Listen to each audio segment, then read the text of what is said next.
বিক্ষিপ্ত সহিংসতা, ইভিএম বিভ্রাট আর কেন্দ্রীয় বাহিনীর বিরুদ্ধে বিস্তর অভিযোগের মধ্য দিয়েই শেষ হল পশ্চিমবঙ্গ বিধানসভা নির্বাচনের দ্বিতীয় ও শেষ দফার ভোট গ্রহণ।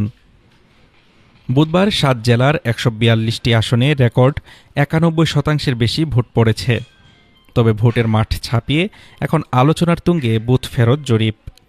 একাধিক সংস্থার জরিপে তৃণমূলকে হটিয়ে প্রথমবারের মতো বিজেপির ক্ষমতায় আসার ইঙ্গিত দেওয়া হয়েছে।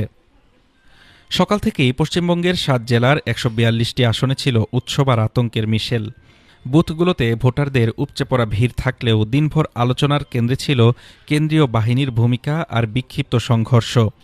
শেষ দফার এই মহারণে ৯১.৩১% ভোট দিয়ে ভাগ্য নির্ধারণ হয়েছে ১,৪৪৮ প্রার্থীর। বিকেলের দিকে দক্ষিণ কলকাতার ভবানীপুরে ভোট দেন মুখ্যমন্ত্রী মমতা বন্দ্যোপাধ্যায়। ভোট দিয়ে আত্মবিশ্বাসের সাথে জয়ের দাবি করলেও কেন্দ্রীয় বাহিনীর বিরুদ্ধে ক্ষোভ ঝাড়েন তিনি।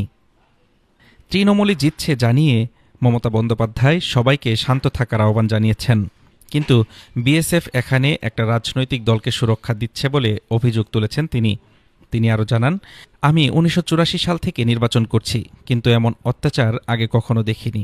কেন্দ্রীয় বাহিনী গুন্ডাগিরি করছে আর ভুয়া ভোটে সাহায্য করছে।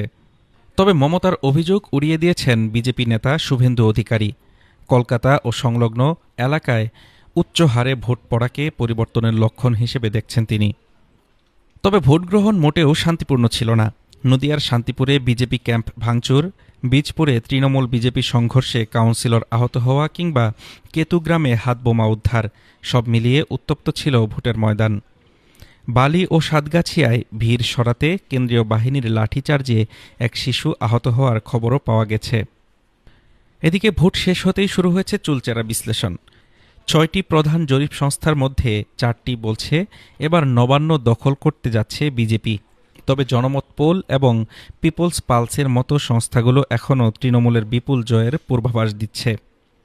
২৯৪ আসনের বিধানসভায় সংখ্যাগরিষ্ঠতার জন্য প্রয়োজন ১৪৮টি আসন। এখন প্রশ্ন হলো, বুথ ফেরত জরিপ কি বাস্তবে মিলবে, নাকি টানা তৃতীয়বারের মতো ক্ষমতায় ফিরবেন মমতা বন্দ্যোপাধ্যায়?